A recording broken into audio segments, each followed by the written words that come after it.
Good morning guys. चलिए प्राचीन इतिहास को आगे बढ़ाते हुए आज हम चैप्टर 2 में आ गए हैं और ये चैप्टर 2 मेरा रहेगा वैदिक सभ्यता से।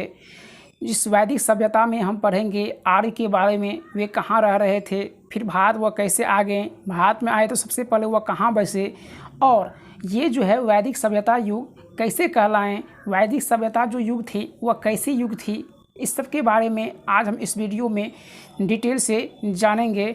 और आप इतना श्योर हो जाइए कि इससे बाहर जो है क्वेश्चन जो है एसएससी या फिर आपका रेलवे एग्ज़ाम हो उससे बाहर जो है क्वेश्चन नहीं पूछते हैं। यही क्वेश्चन बार बार रिपीट होते रहते हैं। इसका हम 2 पार्ट में वीडियो कवर करेंगे, तो ये मेरा पहला पार्ट है। तो चलिए बिना टाइम को वेस्ट किए हुए जानते हैं कि वैदिक सभ्यता सबसे पहले हुआ है क्या। तो देखिए क्या हुआ था, वैदिक काल जब चल रही थी तो उस समय में उसको काल को 2 भाग में बांट दिया गया। इस कितने भाग में? 2 भाग में बांट दिया गया।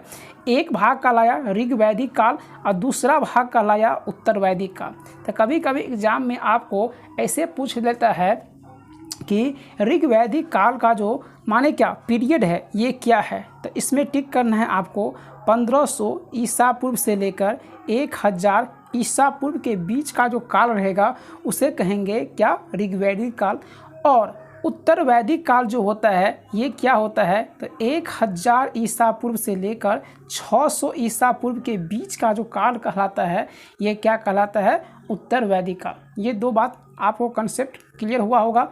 इसी को आगे बढ़ाते हैं कि देखिए मैक्स मूलर का मानना है कि ये जो आर्य लोग थे ये क्या थे, आर्य लोग थे। तो ये आर्य लोग रह कहाँ रहे थे पहले, तो ये मध्य एशिया में रह रहे थे। कहाँ रहे थे? मध्य एशिया में रह रहे थे। और वही आर्य सबसे पहले भारत में जो आकर बसे तो वह 2 जो है, एक भारत का बारे में कहेगा तो सिंध माने क्या ये करेंगे पंजाब, क्या था तो पंजाब राज था। लेकिन अगर भारत के पड़ोसी के बारे में बात किया जाए तो ये देश कौन था, अफ़गानिस्तान। तो भारत में सबसे पहले जो आकर बसते हैं ये आर्य लोग, वे कहाँ पर, पंजाब और अफ़गानिस्तान में। यही बात क्लियर हो गई। और इसी में वैदिक सभ्यता कहते किसे हैं, तो आर्य द्वारा निर्मित जो सभ्यता थी वह क्या कहलाई, वैदिक सभ्यता कहलाई। तो आज हम उसी के बारे में चर्चा करेंगे। और ये सभ्यता जो थी बिल्कुल क्या थी, ग्रामीण सभ्यता थी। अपने लोग पढ़े हुए थे क्या, हड़प्पा सभ्यता में, कि ये सभ्यता जो थी वह क्या थी, नगरीय सभ्यता, जबकि ये वैदिक सभ्यता है बिल्कुल क्या है, ग्रामीण सभ्यता है। आज उसी के बारे में क्वेश्चन को देखेंगे। चलिए सबसे पहला क्वेश्चन पर आ जाते हैं। चलिए पहला क्वेश्चन क्या है, कौन सा वेद धार्मिक अनुष्ठानों के बारे में संबंध रखता है। देखिए सबसे पहले हम आपको बताए थे वेद के बारे में। वेद जो है, वेद को कितने 4 भाग होते हैं, माने वेद 4 तरह के होते हैं। कितने तरह के होते हैं, 4 तरह के वेद होते हैं। पहला होता है ऋग्वेद, दूसरा होता है सामवेद, तीसरा होता है आपको यजुर्वेद और चौथा होता है आपको माने क्या, अथर्ववेद होता है। सबसे नवीनतम वेद जो है ना, वह कहलाएगा आपका अथर्ववेद। सबसे बाद में आने वाले वेद है, इसीलिए सबसे नवीनतम हुए। लेकिन जो सबसे पुराना वेद अगर एग्जाम में पूछता है तो आप टिक करके आएंगे ऋग्वेद। तो ये हुआ आपका एडिशनल जानकारी।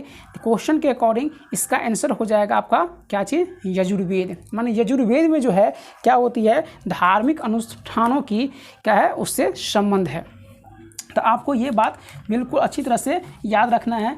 और इसी में यजुर्वेद में ही आपको एक एडिशनल इन्फॉर्मेशन बता दूं कि इसमें जैसे मंत्र हो गया, कोई बलि हुआ, तो इस सब का चर्चा जो किया गया है वह किस में किया गया है, तो ऋग्वेद में ही किया गया है। ठीक है, सॉरी यजुर्वेद में ही किया गया है। और ऋग्वेद के बारे में अगर चर्चा किया जाए तो उसमें टोटल जो होते हैं 10 मंडल होते हैं और 1028 क्या होते हैं, सूक्त होते हैं। उस चीज़ को याद रखिएगा। अगर एक क्वेश्चन बहुत VVI बन जाता है कि राजनीतिक जो प्रणाली है, आर्य का जो राजनीतिक प्रणाली है ना, वेद का हम वेद की बात कर रहे हैं, वेद की जो आर्य का राजनीतिक प्रणाली है वह किस वेद से संबंध रखता है, तो टिक करिएगा ऋग्वेद। ठीक है, और इसी में आगे और बढ़ते हैं, सामवेद पर देख लीजिए। सामवेद को कहा जाता है माने क्या, इसमें जो होते हैं माने भारतीय संगीत का जनक किस वेद को कहा जाता है, तो सामवेद को कहते हैं। और यजुर्वेद से एक बात और याद रखिएगा कि ये यजुर्वेद जो होते हैं इसमें गद और पद दोनों का चर्चा किया गया है। अथर्ववेद के बारे में आप जानिए कुछ और एडिशनल पॉइंट कि अथर्ववेद जो होते हैं इसमें जैसे क्या हुआ, कोई रोग निवारण हो गया, तंत्र मंत्र हो गया, जादू टोना हो गया, साफ हो गया, वशीकरण हो गया, इस सब का चर्चा जो है किस वेद में देखने को मिलेगा, तो इसका चर्चा जो है आपको अथर्ववेद में देखने को मिलेगा। ठीक है, नेक्स्ट क्वेश्चन पर आ जाइए। नेक्स्ट क्वेश्चन क्या है? नेक्स्ट क्वेश्चन है उपनिषद क्या है। देखिए सबसे पहले उपनिषद के बारे में जानिए कि उपनिषद जो है, उपनिषद का अर्थ जो होता है ये होता है गुरु के समीप बैठना। क्या होता है? गुरु के समीप आप जो बैठते हैं, उपनिषद का ये अर्थ है। लेकिन इस क्वेश्चन ऑप्शन जो है इसके अकॉर्डिंग इसका आंसर क्या हो जाएगा? हिंदू दर्शन का ये क्या है? स्रोत है उपनिषद। ठीक है, चलिए इसी में और आगे बढ़ते हैं। तो वेद के, देखिए वेद के बारे में सारा बात जान गए, लेकिन अब इसमें क्वेश्चन पूछ लिया गया है वेद शब्द का अर्थ क्या है। ये क्वेश्चन आपको 2007 में एसएससी में पूछा गया क्वेश्चन है और इसके बाद वह कितना बार रिपीट हुआ है। सबसे पहले 2007 में ये क्वेश्चन पूछा गया था। ठीक है, तो ये वेद जो है ज्ञानों का एक क्या है? संग्रह है। क्या है? वेद ज्ञान का एक संग्रह है, तो उसको आप डायरेक्टली याद रख सकते हैं। नेक्स्ट क्वेश्चन, वैदिक लोगों द्वारा किस धातु का प्रयोग सबसे पहले किया गया था? तो वैदिक जो लोग हैं उसके द्वारा सबसे पहले जो प्रयोग किया गया था, इस चीज़ को आपको याद रखना है, तांबा का। किसका प्रयोग किया गया था? तांबा, कॉपर, है ना। इस चीज़ को बिल्कुल आप याद रखेंगे। देखिए ऋग्वैदिक लोग जो थे सर्वप्रथम तांबे का प्रयोग करना सीखा था। ठीक है, और ऋग्वेद में जो है एक धातु है जिसका नाम है आयास। क्या नाम है? आयास, है ना। और इसी में आगे बढ़ जाएंगे तो इसमें क्वेश्चन पूछ सकता है क्या ऋग्वैदिक काल में ये जो था लोहा, है ना, आयरन का, क्या उस समय खोज हुआ था? तो बिल्कुल नहीं हुआ था। ठीक है, तो ये भी कंसेप्ट आपका क्लियर हुआ। तो इसके अकॉर्डिंग इसका आंसर क्या हो जाएगा? ऑप्शन नंबर डी, तांबा। नेक्स्ट आ जाए क्वेश्चन। नेक्स्ट क्वेश्चन क्या कह रहा है कि वैदिक आर्यों का प्रमुख भोजन जो था वह क्या था? देखिए तो वैदिक आर्य का प्रमुख भोजन जो था क्या था? दूध और उसके उत्पाद। क्योंकि ये क्या करते थे? पशु को पालतू बनाते थे और उससे क्या करते थे? दूध निकालते थे और वही दूध जो है वह भोजन के रूप में ग्रहण करते थे। ठीक है, तो ये हो गया क्लियर। चलिए नेक्स्ट क्वेश्चन आ जाइए। नेक्स्ट क्वेश्चन में कहा गया है निम्नलिखित में से कौन सा, यहाँ पर थोड़ा गलत हो गया, अनाज होना चाहिए, अन्य, है ना। कौन सा अन्य जो है मनुष्य द्वारा सबसे पहले प्रयोग में लाया गया था? तो देखिए ये क्वेश्चन जब पूछा गया था तो इस क्वेश्चन में इसका तो आंसर हम बता देते हैं, जौ हो जाएगा। क्या हो जाएगा? जौ, है ना। तो ये ऑप्शन में नहीं था। ऑप्शन में क्या दिया हुआ था? यव। क्या दिया हुआ था? यव दिया हुआ था। कितने विद्यार्थी कंफ्यूज हुए? देखिए कभी कभी क्वेश्चन को एलिमिनेट कीजिए, ऑप्शन को आप एलिमिनेट करके आप आंसर तक अच्छी तरह से पहुंच सकते हैं। जैसे अगर इस क्वेश्चन में देखा जाए तो इस क्वेश्चन का अगर हम बात करते हैं तो बोला गया है कि अन्य मनुष्य द्वारा सबसे पहले मैंने प्रयोग होने वाला कौन था? तो ये ऑप्शन आपको नहीं मालूम, छोड़ दीजिए। देखिए इसमें स्पष्ट ये लिखा हुआ था, जय लिखा हुआ था। अब ये जय क्या होता है? जय बोलते हैं। दूसरा एक राय क्या होता है? गेहूं क्या होता है? तो ये सब आप एलिमिनेट ऑप्शन को कर सकते थे, आंसर लगा सकते थे यव। ठीक है, नेक्स्ट क्वेश्चन आगे बढ़ जाइए। देखिए नेक्स्ट क्वेश्चन में बात करते हैं आरंभिक वैदिक काल में वर्ण व्यवस्था जो थी वह किस पर आधारित थी? तो देखिए इससे पहले जो हड़प्पा में हम पढ़े थे कि उस पर जो वर्ण व्यवस्था थी वह किस पर आधारित थी? तो वह था हमारे समाज पर आधारित। क्या था? समाज पर आधारित था। 4 भाग में उसको बांट दिया था। लेकिन इस काल में जो बताया गया है ये व्यवसाय पर क्या थे? आधारित थे। इसमें से देखिए आरंभिक जो वैदिक काल में वर्ण व्यवस्था बिल्कुल व्यवसाय पर आधारित एक व्यवस्था थी। आपको ये बात याद रखना है। और इसका उल्लेख जो किया गया है कि ऋग्वेद के 9वें मंडल में किया गया है। ठीक है, और उसी में कहा गया है कि माता जो है क्या करती है? माता जो है वह चक्की चलाती है। क्या करती है? चक्की चलाती है। मैं कवि हूँ। ये बात जितनी भी सारे लिखा गया है ये 9वें मंडल में लिखा गया है। तो ये भी बात आपका क्या हुआ होगा? क्लियर। नेक्स्ट क्वेश्चन पर आ जाइए। नेक्स्ट क्वेश्चन क्या कहता है? नेक्स्ट क्वेश्चन कह रहा है कि ऋग्वैदिक आर्य जो थे ये क्या कर रहे थे? पशु चारे लोग थे। यह स्तर से पुष्ट होता है क्या पुष्ट, देखिए इस क्वेश्चन यहाँ पर थोड़ा सा मिस्टेक है, यहाँ पर होता है तथ होना चाहिए, है ना। यह इस तथ्य से पुष्ट होता है कि, तो ऑप्शन से क्या हो जाएगा भाई, देखिए पहला ऑप्शन देखिए, ऋग्वेद में गाय अनेक संदर्भ थे, बिल्कुल सही बात लिखा गया है, ऋग्वेद में गाय को बहुत मान्यता दिया गया था। ऑप्शन नंबर 2 देखिए, अधिकांश युद्ध गाय के लिए लड़े गए थे, बिल्कुल सही बात है कि जो ऋग्वैदिक काल में जितने भी सारे युद्ध लड़े गए थे वे गाय के लिए ही लड़े गए थे। ऑप्शन आगे आ जाइए, ऑप्शन आगे कहा गया है कि पुरोहित को इस समय जो है दान में दिए जाने वाला जमीन, उपहार जो होता था वह क्या, गाय होता था, बिल्कुल ठीक बात है। 9 की ज़मीन, यहाँ पर 9 की होगा, 9 की ज़मीन, उपर्युक्त में से सभी, तो इसका आंसर क्या हो जाएगा, उपर्युक्त में से सभी। देखिए एक बार आप फिर से याद कीजिए कि ऋग्वेद में जो मेरा ऋग्वैदिक काल जो था, जो 1500 ईसा पूर्व से लेकर 1000 ईसा पूर्व के बीच के काल था, उस समय जो था गाय को बहुत चर्चित वे लोग मानते थे, उसकी पूजा भी करते थे, है ना। और इसमें जो है ऋग्वेद में गाय के जो चर्चा है 176 बार किया गया है। कितना बार किया गया है, 176 बार किया गया था। और उस समय जो भी अधिकांश युद्ध लड़े गए थे वह किसके लिए लड़े गए थे, तो उस गाय के लिए लड़े जाने वाले अधिकांश युद्ध होते थे। गाय के लिए एक शब्द का प्रयोग किया जाता था, उस शब्द का नाम था गविष्टि। क्या नाम था, गविष्टि। तो इस चीज़ को याद रखिएगा, ठीक है। नेक्स्ट क्वेश्चन आगे बढ़ जाइए। आर्यन जनजातियों की प्राचीनतम बस्ती कहाँ है। देखिए तो आर्यन जनजाति का जो है बस्ती के बारे में अगर पूछ रहा है तो आपको 4 ऑप्शन दिया गया है। एक दिया गया उत्तर प्रदेश, बंगाल, और दिया गया है क्या, सप्त सिंधु, एक दिया गया है दिल्ली। तो इसका आंसर हो जाएगा सप्त सिंधु। अब जानिए इस चीज़ के बारे में कि आर्य जनजाति की जो प्राचीनतम बस्ती थी वह कौन था, सिंधु का क्षेत्र में पड़ता था। किस क्षेत्र में, जो सिंधु का जो क्षेत्र होता था उस क्षेत्र में जो था क्या पड़ रहा था, तो आर्य जनजाति की प्राचीनतम बस्ती अधिकतर, और सिंधु नदी को लेकर, और ये विस्तृत था कहाँ तक, गंगा नदी तक था विस्तृत। तो ये भी बात आप याद रखिएगा, ठीक है। तो इसका आंसर क्या हो जाएगा, सप्त सिंधु।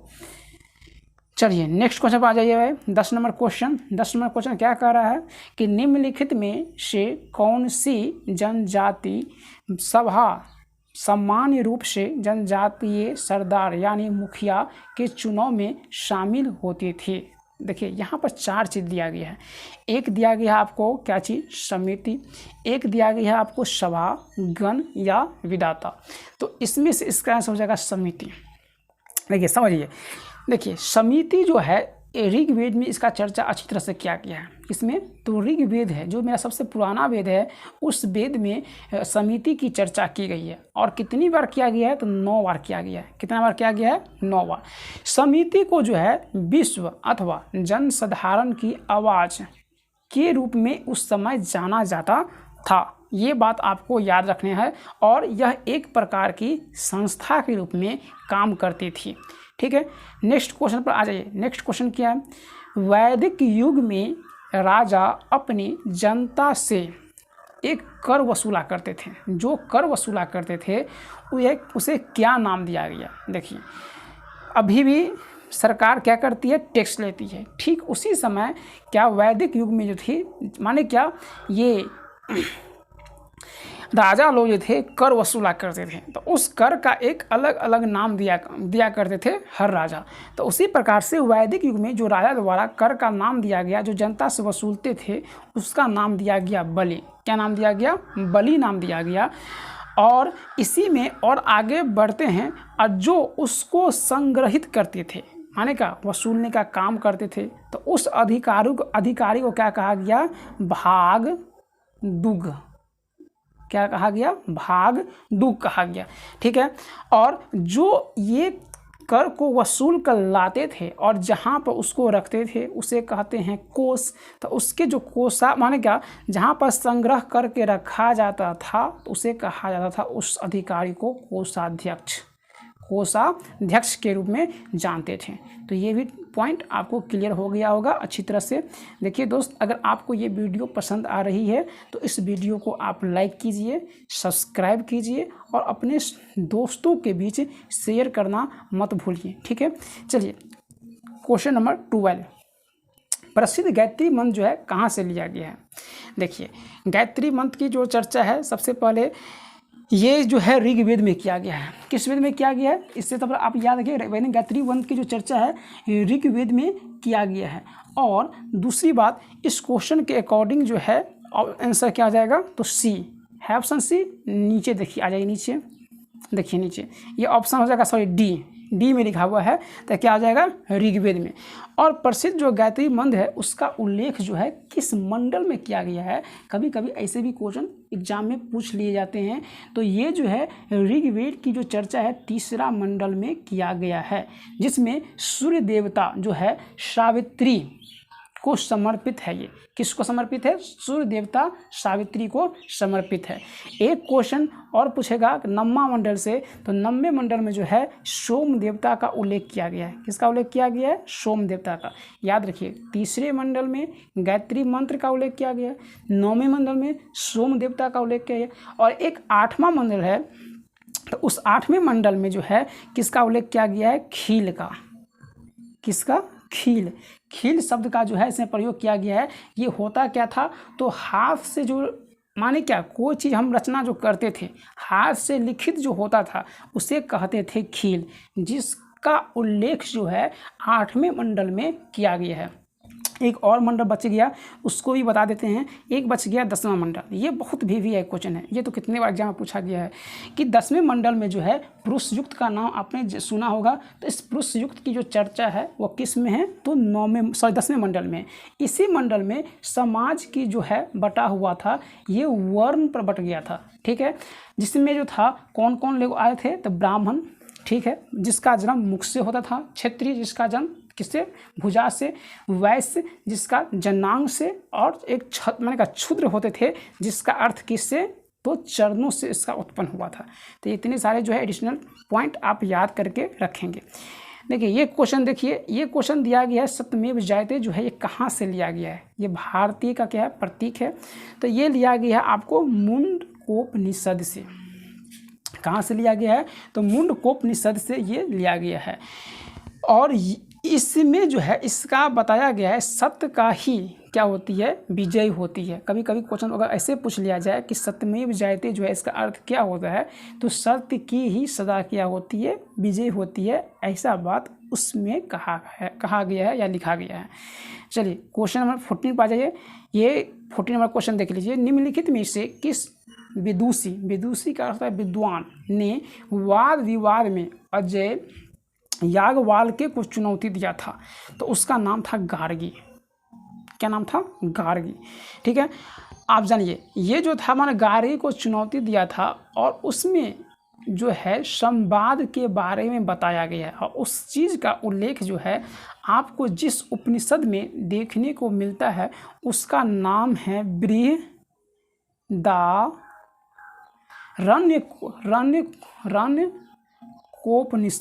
कोपनिषद, ठीक है, याद रहेगा। बृहदारण्यक मानेगा कोपनिषद जो है इसका नाम है। चलिए नेक्स्ट क्वेश्चन पर आ जाइए। देखिए नेक्स्ट क्वेश्चन, बस इसी के साथ ये मेरा वीडियो हुआ ख़त्म। अब नेक्स्ट क्वेश्चन अगले वीडियो में आपको दिया जाएगा। तब तक के लिए अलविदा। Thanks for watching this video. God bless you all of you.